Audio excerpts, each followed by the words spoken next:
Hey, good morning. It's Uncle Lou here. Yep, that's right. It's me, Uncle Lou, live for you on LouTube today. Hey, thanks for watching. I really appreciate it. Peach Bowl preview today. I need to get back to doing these previews. I did the Sugar Bowl and the Rose Bowl, the playoff previews, over a week ago. Got distracted with some other stuff. Need to get back to these other bowl game previews. So gonna be doing that every morning this week. We'll start with some of the bigger games, work our ways down to some of the maybe not so big games, but still interesting for one reason or another. So we'll get to as many of them as we can. A couple other things real quick. I will be live streaming a lot Wednesday for the early signing day. Most of you who really follow college football know that they have created an early signing period this year in December. It's a 3-day period starting Wednesday, Thursday, Friday, where the kids, if they choose to, can go ahead and sign early with their prospective teams instead of waiting until the traditional signing day in February.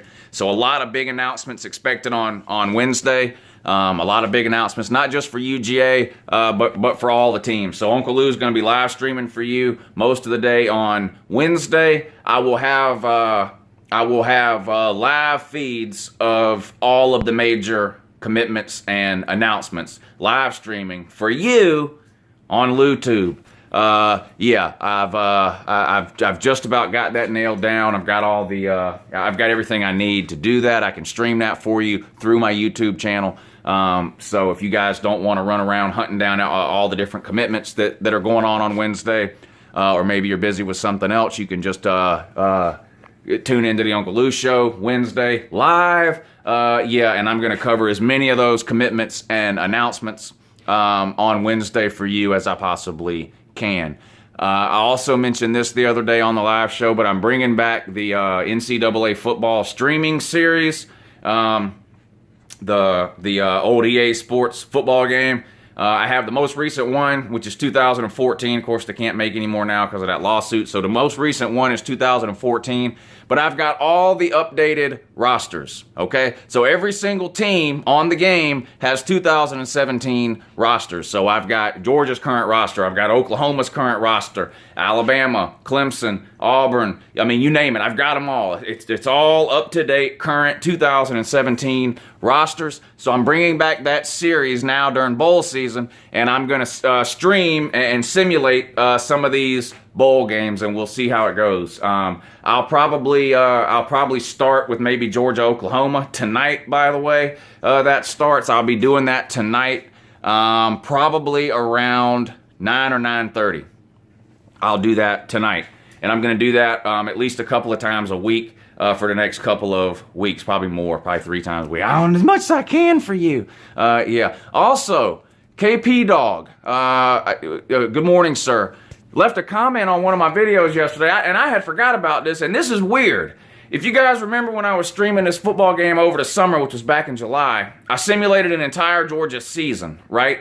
And at the end of the season, of course, we got matched up in a bowl game. Now, this was the BCS times when that game was out. Was no playoff in that game. Anyway, that's not the point. Anyway, I simulated an entire Georgia season, and I had forgot about this. But guess who Georgia got matched up with in a bowl game at the end of that season that Uncle Lou simulated and streamed live for you way back in July? Guess what team? Oklahoma! Is it? Now, come on. That's weird, right? That's weird. Lustradamus here. How did I know? I don't know. Just trust me, I did know. I'm taking credit for that. So I went back and watched it. And the way that game went, Oklahoma jumped out to a 17-0 lead on Georgia in the first half. Georgia came back, ended up winning the game 21-20.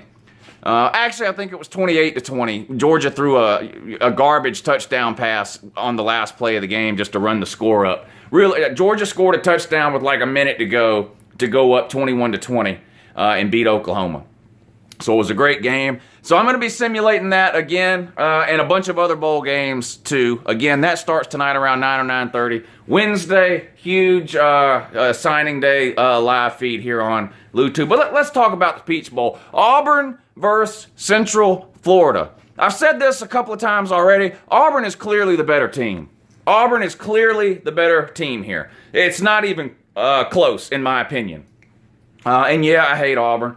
And Auburn fans still crying, running around pouting. These morons got shirts made that say 40-17 on them.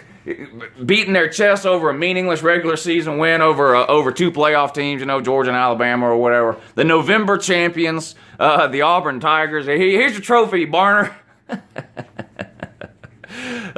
Yeah, Auburn, you tried. You really did. You beat your two biggest rivals for the first time since Facebook was invented, pretty much, and still couldn't make the college football playoff or win the SEC. But God bless Auburn. But yeah, they are the better team in this game than Central Florida. Now, I have a couple of concerns about this game, some on each team. I'll start with Auburn. My concern with Auburn, this is the same concern I have every year anytime a top 10 team gets left out of the playoff, is motivation, right? How motivated is Auburn really going to be to play in this Peach Bowl against a non-Power 5 opponent in Central Florida? When up until a couple of weeks ago, Auburn had their sights set and their hopes on winning the SEC and making the college football playoff. That was snatched away from them by your Georgia Bulldogs. I know that makes you mad too.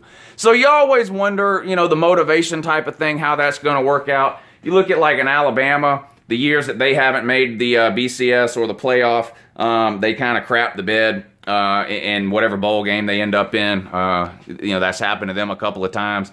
And they use the excuse that they didn't care. If it's not the playoffs or a national title game, then it don't matter. So we'll see if, there's always a possibility. We'll see what type of motivation Auburn comes out with in this game. Health, also a concern for Auburn. And, Kerryon Johnson, a month to get ready. I would hope that he's okay and ready to go for this game, but we'll see. With Central Florida, it's the coaching situation there. Gives you a little bit of hesitation on them. They had an amazing year, finished 13-0, the only undefeated team in all of college football at 13-0, 12-0 regular season, won their conference championship game. Scott Frost, of course, has taken the job now at Nebraska. So he's 1 foot out the door at Central Florida. Now, he's staying back to coach the bowl game. But let's just be real. At best, it's 50-50, right? 50-50 coaching the bowl game, 50-50 recruiting and getting settled and all that with the Cornhuskers up there in Lincoln, Nebraska. Never an ideal situation to have a coach leaving to go to another school. I do give Scott Frost credit for coming back or sticking around or whatever to coach this Central Florida team. This is by far the biggest game Central Florida's ever had, right? Making a major bowl like this in an undefeated season. So I do think it was the right thing to do for Scott Frost to stick around and go ahead and coach this team for the Peach Bowl. I just wonder, how much preparation is going to suffer or be held back with him having to spend some amount of time, at least, right, worrying about Nebraska. So those are sort of my concerns on each of those two teams. With all that being said, I just think Auburn finds a way to win this game. Like I said, they're the better team, and although they may lack a little bit of motivation, I think just their overall talent will be enough to overcome any lack of motivation that they have and get a win here against Central Florida. Now, Central Florida, they've got the ability to put up a lot of points. Their quarterback, Mackenzie Milton, is that his name? Set all kinds of records for deep passes this year. He completed more deep passes than any quarterback in like the last 5 years. If you look at the top 10 list there, quarterbacks that have completed the most deep passes in a season over the last 4 or 5 years, you see names like Baker Mayfield, Mason Rudolph, Jared Goff. So you see some really good names there, and this guy's at the very, very top of that list. As far as running the ball goes, I wouldn't say they're terrible at running the ball, but they don't really have a stud running back. They've got 3 running backs that each have over 400 yards. They got 3 running backs that are around 450 yards. So they rotate them in and out, but no real standout running back. And because of that, I really can't see them being able to run the ball consistently or that well against the Auburn front seven, which is just elite. And they're a passing team, so I mean, they want this game to be a shootout. Central Florida does. That would be their hope, that this game would be a shootout. The problem is Auburn, I think, is just too well balanced offensively for it to turn into this type of game. I think Auburn, especially if carry-on luggage is healthy, will be able to control the clock, move down the field. Pretty much it will against Central Florida defense. And the better their running game is going, Auburn, the better that's working, the better that is for Jarrett Stidbaloney, right? He's at his best when Auburn's running the ball well, and he's able to hit some deep throws off of play action and things like that, which is what really hurt Auburn in the SEC championship game against Georgia. They weren't able to run the ball, and you saw Stidbaloney just look terrible in that game for that reason.